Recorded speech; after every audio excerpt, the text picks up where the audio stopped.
ڕێز و سڵاو بەوە بینەران و گوێگرانی خۆشەویستی تەلەڤیزیۆنی کۆمەڵە هەتمەتەلاتان بۆ پێشکەشکردنی گەشتی هەواڵەکانی سەر لە ئێوارە.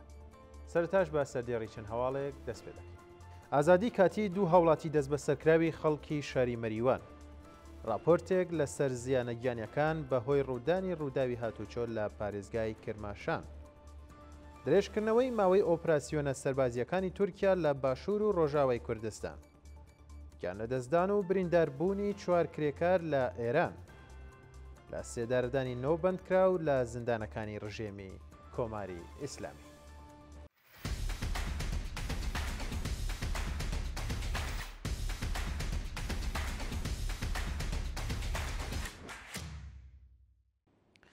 ئازادی کاتی دوو هاوڵاتی دەست بە سەرکراوی خەڵکی شاری مەریوان. ڕۆژی پێنجشەممە یەکی خەزەڵوەری 1404 هەتاوی. دوو هاوڵاتی بەناوەکانی کەیومەرس و مستەفا ئەدەوایی پاش ماوەیەک دەست بە سەرکردن لەلایەن هێزە ئەمنیەکانەوە بە دانانی بارمتە بۆ ماوەیەکی کاتی تا بەڕێوەچوونی دادگاییەکەیان ئازاد کراون. ئەو دوو هاوڵاتیە خەڵکی گوندی سێلێن سەر بە شاری مەریوان ڕێکەوتی 15 خەرمانانی ئەمساڵ لەلایەن هێزەکانی داری اطلاعاتی شاری مەریوانەوە دەست بەسەر و ڕەوانەی گرتوخانەکانی ئەو ناوەندە کراون.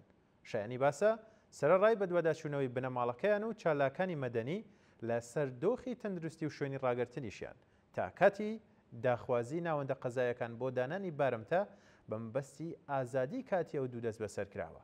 نەک تەنیا سەبارەت بە کەیومەرس و مەستەفا ئەدەوایی زانیاریەک لەبەردەستدانە بوو، بەڵکو هێشتا ڕوون نەکراوەتەوە کە بە چە تۆمەتێک ئەو دوو هاوڵاتیە دەست بەسەر کراون. راپۆرتێک لەسەر زیانە گیانیەکان بەهۆی ڕوودانی ڕووداوی هاتوچۆ لە پارێزگای کرماشان. بەپێی راپۆرتەکان لە سەرەتای ئەم ساڵەوە بەهۆی ڕوودانی ڕووداوی هاتوچۆ لە پارێزگای کرماشان لانیکەم 252 کەس گیانیان لەدەستداوە و بە سەدان کەسی دیکەش برینداریان کەمەندان بوون. بەپێی ئامارە فەرمیەکان 178 کەس لە دەرەوەی شار و 74 کەس لە ناو شار تووشی ئەو ڕووداوانە بوون و گیانیان لەدەستداوە. هەروەها بەهۆی بایەخنەدانی ڕژێمی کۆماری ئیسلامی بە دۆخی ڕێگەوبانی وڵات لانیکەم 6,000 کەس بریندار بوون کە لەو ئامارە 1754 کەس ژن و 4258 کەسی دیکەش پیاون. شایانی باسە ڕێژەی گیان لە دەستدانی هاوڵاتیان لە ئەو پارێزگایە بە ڕێژەی لە سەدا 5 لە چاو ساڵانی ڕابردوو بەرزتر بووەتەوە و ئامارەکە مانگانە بەرزتر دەبێتەوە. کوژرانی کچێکی تەمەن 16 ساڵ لەلایەن بنەماڵەکەیەوە لە پارێزگای کرماشان. بە پێڕاپۆرتەکان کچێکی تەمەن 16 ساڵ بە ناسناوی سارینا ڕۆستەمی خەڵکی شاری سەرپێلیزاو سەر بە پارێزگای کرماشان لەلایەن ئەندامێکی بنەماڵەکەیەوە کوژراوە. بە وتەی سەرچاوەکانی هەواڵ ئەو کچە پاش گەڕانەوەی لە قوتابخانە و هەروەها ناڕزایەتی دژ بە هاوسەرگیری زۆرم لێ لەلایەن یەکێک لە ئەندامانی بنەماڵەکەیەوە کوژراوە کە تاکاتی داڕشتنی ئەم هەواڵەش ناسناوی ئاشکرا نەکراوە و پاش ئەوەی کە گواستراوەتەوە بۆ نەخۆشخانە بەهۆی سەختی برینەکانی بەداخەوە کە گیانی لێدەستداوە.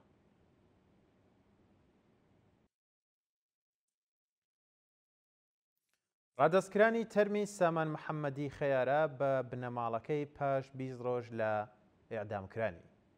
ڕۆژی پێنجشەممە یەکی خەزەڵوەری 1404 هەتاوی بۆ یەکەمین جار بنەماڵەی سامان محەممەدی خەیارە بەندکراوی سیاسی لە سێدارەدرا و سەردانی گڵکۆی ڕۆڵەکەیان کرد.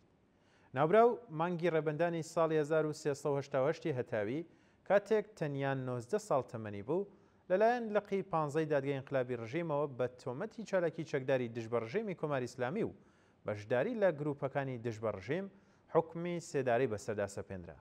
شایانی باسە پاژماوەیەک دۆسیەکەی بەهۆی نەبوونی بەڵگەوە دیسان ڕەوانەی دادگای پێداچوونەوە لەسەر تۆمەتەکانی کرا و حکومەکەشی بۆ 15 ساڵ زیندانی تازیری گۆڕدرا، بەڵام بەهۆی گوشارەکانی ناوەندەمنیەکانی ڕژێمی کۆماری ئیسلامی بۆ سەر دەستگای قەزایی دیسان حکمی سێداری بەسەردا سەپێنرا و لە ئەنجامدا ڕێکەوتی 2 ڕەزبەری ئەم ساڵ لەلایەن دەستگای قەزای ڕژێمەوە حکمی سێدارەکەی بەڕێوەچوو.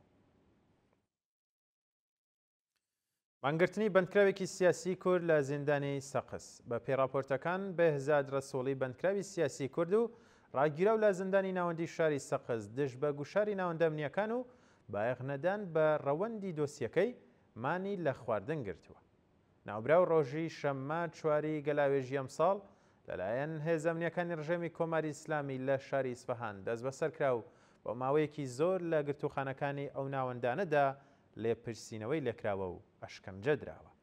ئەو هاوڵاتیە پاش گواستنەوەی بۆ زیندانی ناوەندی شاری سەقز لە مافی پەیوەندیگرتن لەگەڵ بنەماڵەکەی و دەستڕاگەیشتن بە پارێزەر بێبەش کراوە و بۆ ماوەی زیاتر لە مانگێکە دژ بە گوشاری ناوەندە ئەمنیەکان و ناڕوونی ڕەوەندی دۆسیەکەی مانی لە خواردن گرتووە. بەوتەی سەرچاوەکانی هەواڵ دۆخی تەندروستیە و دەست بەسەرکراوە لە خراپیدایە و سەرڕای ئەمەش بەرپرسانی زیندان و ناوەندە ئەمنیەکان ئیزنی پێدانی مورەخەسی دەرمانی یان پێدانی تەنانەت دەرمانە سەرەتاییەکان بە ئەو بەندکراوە نادەن. درێژکردنەوەی ماوەی ئۆپراسیۆنە سەربازیەکانی تورکیا لە باشوور و ڕۆژاوای کوردستان. بە پێی دوایین هەواڵەکان گەڵاڵەی درێژکردنەوەی ئۆپراسیۆنە سەربازیەکانی دەوڵەتی تورکیا لە باشوور و ڕۆژاوای کوردستان بۆ ماوەی 3 ساڵی دیکە لەلایەن پەرلەمانی وڵاتەوە پەسەند کراوە. بە پێی راپۆرتەکان لە ڕۆژانی ڕابردوودا ڕەجەب تەیب ئەردۆغان سەرۆک کۆماری تورکیا گەڵاڵەیەکی بە مەبەستی درێژکردنەوەی ماوەی ئۆپراسیۆنە سەربازیەکانی بۆ 3 ساڵی دیکە پێشکەشی پەرلەمانی وڵاتە کردووە و سەرڕای ناڕزایەتی پارتی یەکسانی و دیموکراتی و کۆماریگەر. ئەو گەڵاڵەیە لەلایەن ئەندامانی پەرلەمانەوە پەسەند کراوە. بە پێی هەواڵەکان ئەم بڕیارەی پەرلەمان ڕێکەوتی هەشتی خەزەڵوەری ئەمساڵ دەکەوێتە بواری جێبەجێکردنەوە. گیان لە دەستدان و برینداربوونی 4 کرێکار لە ئێران. لە ڕۆژانی ڕابردوودا 4 کرێکار لە شارەکانی یاسوج، مەشهەد و سمنان بەهۆی بایەخنەدانی خاوەنکارەکانیان بە ئیمەنی شوێنی کار تووشی ڕووداو بوون و 2 کرێکاریش گیانیان لەدەستداوە. بە پێی راپۆرتەکان کرێکارێک لە کۆمپانیایەکی چیمەتۆ لە شاری یاسوج تووشی ڕووداو بووە و پاش گواستنەوەی بۆ نەخۆشخانە بەهۆی سەختی برینەکانی گیانی لەدەستداوە.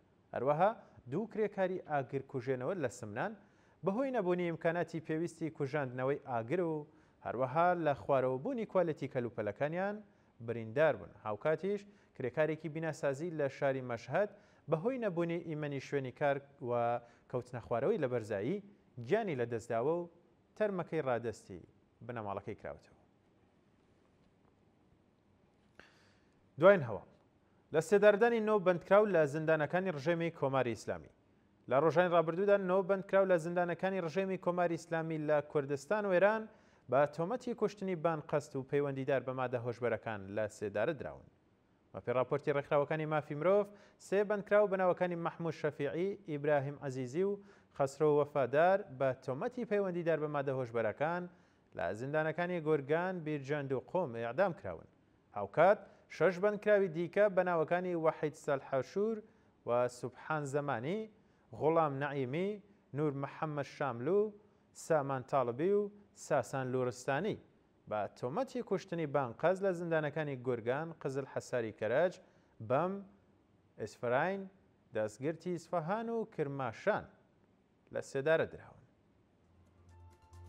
بینەران و گوێگرانی خۆشەویست، هەواڵەکانم پێشکەشکردن هەر شاد.